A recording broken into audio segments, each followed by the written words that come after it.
Hello, I don't know if anyone's on yet. If you are, can you comment right next to you? Make sure the sound is good, everything's working fine.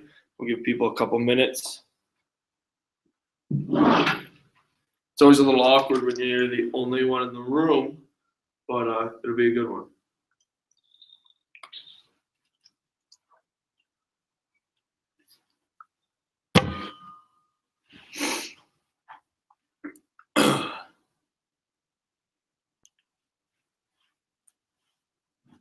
$12:15 on the nose.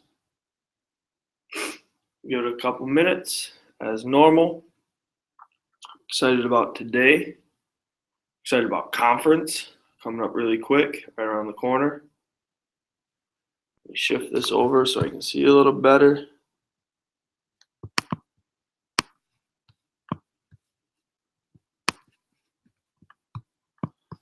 There we go.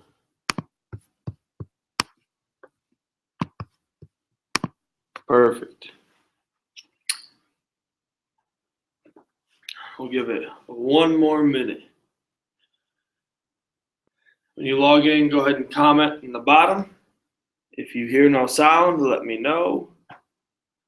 Still trying to figure out YouTube Live / Google Hangouts. Not entirely sure how they. This is really cool. I wonder if you can hear it's raining hard right now in Horseheads.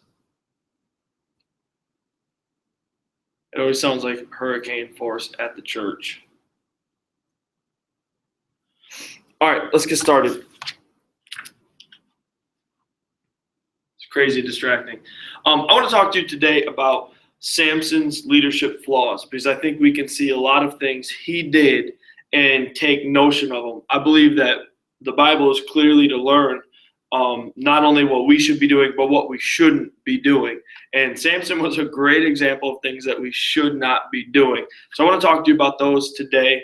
On Saturday, we talked about consistency, how consistency is everything, how important consistency is in your life and in ministry. And I'm happy that you're consistent.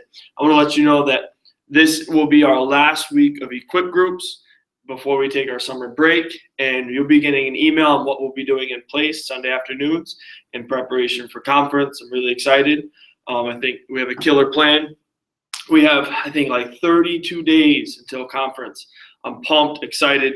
It's going to be life-changing for many, many people, and let's keep praying for it. If you're doing our park cleanup, which all of our leaders should be, we're trying to raise $100.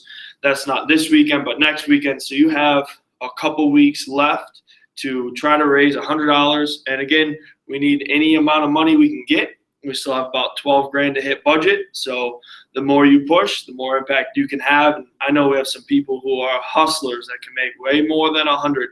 So let's put our foot to the plow real quick and let's raise some money for conference. Let's get into Samson. His story starts in Judges 14. And many times when I read this, I fail to realize that Samson is the judge of God's people. He's leading the people of God.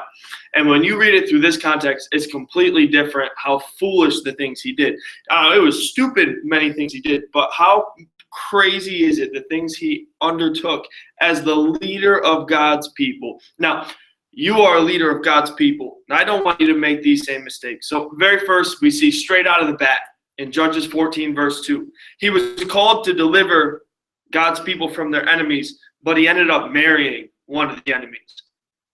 It's crazy. How are you going to marry somebody that you're supposed to be delivering God's people from? How are you supposed to marry the enemy? But I feel like oftentimes we do. We marry the enemy of time consumption. We marry the enemy of distractions and laziness. We marry enemies of the kingdom so often.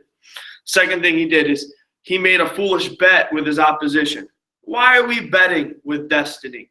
Don't make a bet with destiny. Don't form a riddle on this is what will make or break me. That will kill you every single time. All of his triumphs we see were singular accounts that had minor lasting effects. how he burned down a city, or how he tied foxes' tails and burned down the fields, and he got after his enemies, and how he killed 1,000 people with the jawbone of an ass. And he had a lot of victories, but a lot of them were singular accounts that had no lasting effect. Can I tell you that real leaders, they don't have singular accounts for wins. They have wins that account for a lasting effect. Real leadership isn't just, oh, I had this small win that means nothing. It's building for wins that have a lasting effect. That's why we disciple. Discipleship is a win that has a lasting effect. That's why we win souls, because it allows us to disciple. That's why we do encounter retreats, because it allows for deliverance with lasting effects. That's why we do leadership training, because it allows wins for lasting effects. See, we can't just run in and have one big night and then it's over because they're not back the next week. You can't have this one big thing with your equip group and not follow up properly to make it a winning event. See, winning isn't a singular account, and that's where Samson failed so often. Is this big singular account, but no lasting effect.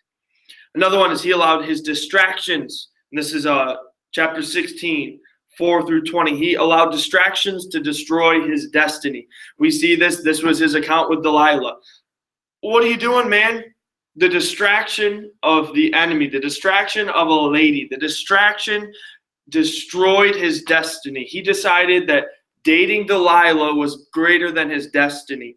And we don't have to even look at it. It might not be dating in your life, but what is the Delilah that you flirt with? What are these things that allow you to be distracted from destiny? Some of you, it is dating. Some of you, it's other things. It's an Xbox. It's many different things that every person must deal with. What is your Delilah that will get in the way of your destiny? And that's what we have to identify in leadership, is what is the Delilah? And I'm telling you, when you triumph over one, another one's going to try to rise, or it'll try to rise up. But you don't have to lose ever. You can go from victory to victory, faith to faith, triumph to triumph. You don't have to get beat down. That is not biblical, to get beat down by these Delilahs, but to identify them and to move forward. Distractions from your destiny is one of the greatest things the devil can do, because if he can waste your time, you're going to waste something you can never, ever get back. He not only failed in his own purpose, leading God's people, but he failed on account of the people. Judges 16:21. Look, when you fail in leadership, when you fall in leadership, it's not just you. It's going to affect the people after you, the people that you're leading.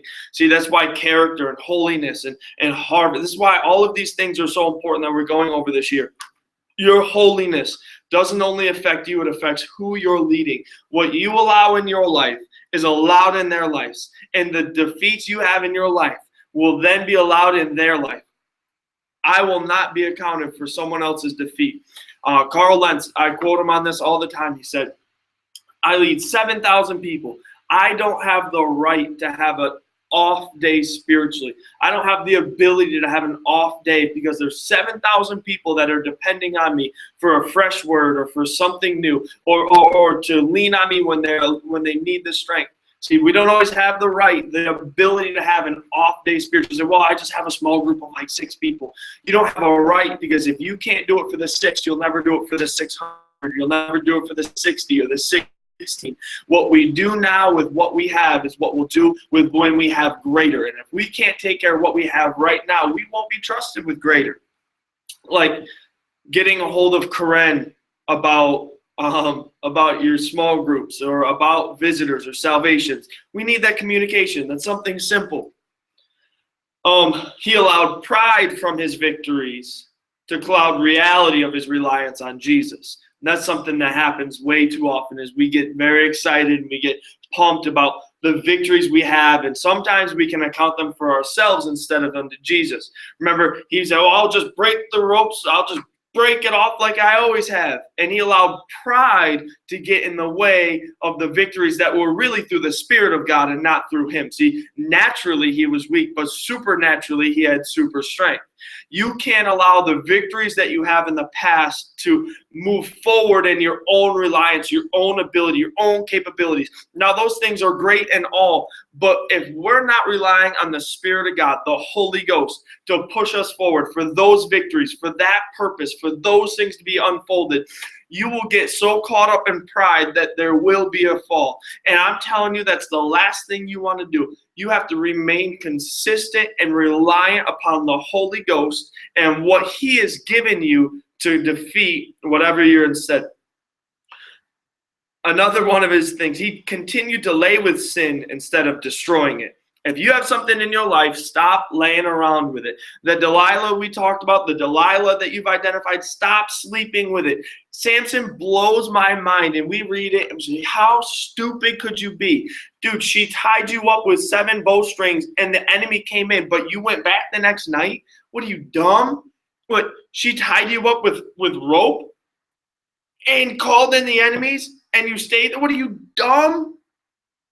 When she tied your hair up in an heirloom and they came in and you still went back and told her what your true source of strength was? We read this as Samson was an idiot. There's no way he had his brain screwed on right. He must have been drunk or dumb. But I'm telling you, leaders do this all the time. We get this sense of, I'll never be caught. I'll never be found out. I can get away with this. It feels comfortable. It's okay because there's still a form of result. Can I tell you that is simply grace working? But when you continue in a sin, grace will be removed so you can be corrected.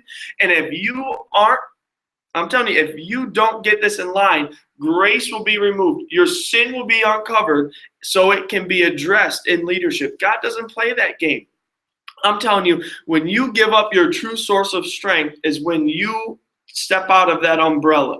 Pastor Spencer describes it as an umbrella. When you're serving God and you're living holy, you're protected from the rain that's about to beat down the roof in here, but you're protected. And when you step out of holiness, you're bringing that umbrella away from your face, saying, I don't need it. I can do it on my own. And I'm telling you, when you get that thought, when you still sleep with Delilah, when you're still sleeping around with what you should be destroying, it will end up killing you. It will end up taking you out of the fight and out of the battle. Not only did he get out of the battle, the next thing, he had his eyes taken out. What he had, and I like this one, number 9, what he had taken out, his eyes, had already been done spiritually, but now it manifested physically. See, spiritually, he wasn't able to see. And now naturally, that was also manifested in his life. What you allow spiritually will manifest in the natural. It will start in the spiritual, and it will absolutely form in the natural. Remember, it's not what comes out. What comes out of the heart is what defiles a man. What comes out of your spirit, what comes out of you is what will defile you. And if you allow yourself to not see, if you allow yourself to sleep around with Delilah, if you allow yourself those singular victories, that's what you'll see in the supernatural. Those things are not going to bring victory. Those things will not bring you to your purpose in life. We must not get caught up in those simple things. And then the last one I want to bring up. We not once see him pray or seek guidance from God until his final victory. Now that was the one with the greatest impact. But can I tell you, too many leaders, what they'll do is they won't seek the face of God. They won't seek guidance from God. They'll have a good thought and they'll run with it. But they won't go before Christ. They won't go in front of the throne and ask for guidance on what needs to be done. Pastor Yonggi Cho, man, he had 750,000 to 1 million people in his church, and all he did was pray and preach and write. That man went after Jesus, and when he did, there was a great impact because he had strategy, he had clear understanding, he had clear direction from heaven. But Samson, on the opposite, we only see him once go before God, and it is crazy because he's holding onto the pillars, and we know the prayers, give me this victory, this one last one, let me repay my enemies, and he caves in the entire thing. And when he caves in the entire thing, the kings and the rulers and the priests, they all died within it, which was a lasting effect. See, if you have singular victories, I'm telling you, it's because you're not in the Word. You're not seeking after guidance from the Lord. You're not hearing from heaven. If you want to hear from heaven and have a lasting impact on what you're leading and what you're doing, It's from encountering Christ. It's from going in front of the throne and getting clear direction on where to go and what to do. See, I'd rather not see anything with my natural eyes and know supernaturally where I'm supposed to go and what I'm supposed to do. But if we keep having small victories, it's a clear indication that we're not spending time with the Lord. Can I tell you, some of the most powerful ministers that are alive even today, their life is defined by prayer. Dr. David Oyedepo, man, they said he'll pray for 4 or 5 hours before anyone else wakes up, just walking around the compound with his hands up, seeking the face of the Lord. Hundreds of thousands of people. He's building one of the biggest buildings I've ever heard of. It'll seat over 100,000 people. He's a man of prayer. He doesn't have small victories. He has lasting victories in a Muslim country. Can I tell you, don't be like Samson in the fact that he wasn't moving in a supernatural sense unless he got in trouble. And when he got in trouble, that's when it pushed him to the Lord. Can I tell you, you can remain away from trouble and leadership when you're in front of the King consistently, getting that download, getting that direction, getting what we're supposed to do. Stop going around the same mountain with the same issues, with the same frustrations, and get in front of the King and get understanding on where you need to be. See, I don't want you to be a Samson leader who has one big victory on their going out. I want you to go from victory to victory, from faith to faith, to purpose, and I want you to sprint forward by doing what you know you ought to do. What is it in your life? Is there anything in your life? You have that Samson fault. It might be pride. It might be dating Delilah, and whatever your Delilah is. It might be I don't pray. It might whatever it is. What is that in your life? That's what I want you to look at this week. And you might not have any, amen. If you don't, you probably have a very successful small group, or you're already working on conquering it. But can I tell you, that's what your homework will be due Wednesday night. What is it out of those 10 things? Let me read them real quick for you again so you have them.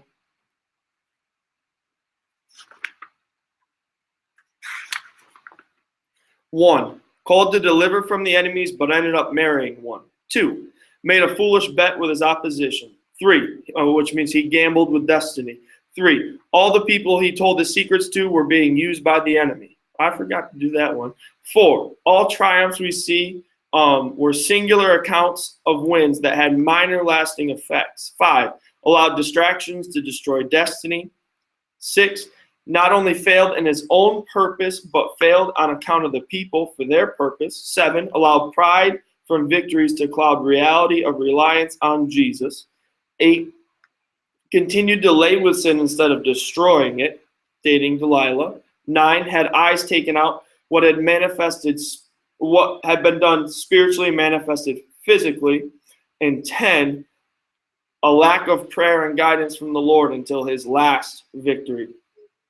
Can I tell you, Samson showed the power of God, but also showed how it can be hindered by man and distraction. What are your distractions? What are those things you need to take care of this week? I know this is an early one. It was like a 15-minute teaching. So if you have any questions or comments, that'll be available right there down below. I'll give you a couple minutes. I know this is it's a little bit of a lag on this, about 30 seconds. So I'll give you a second. But hey, I'm excited. It's going to be a killer week. We get to talk about faith all month leading up to conference. Let's be pushing our students. Let's be pushing. Let's be praying. Let's be moving forward. But, man, I'm excited about what God's going to do. I think we're in a prime spot for God to really pour out. And we know we're in the end times. And I pray that we'll be the ones that are used for a great harvest so we can be a part of that. What's happening in West Virginia, North Carolina, what's going to happen in Rhode Island. I pray that we have a spiritual awakening that I'm not saying is a competition, but, man, I want more than what they're going to get because I'm greedy with the things of Jesus. I didn't see anything pop up, so I love you. Have a great day.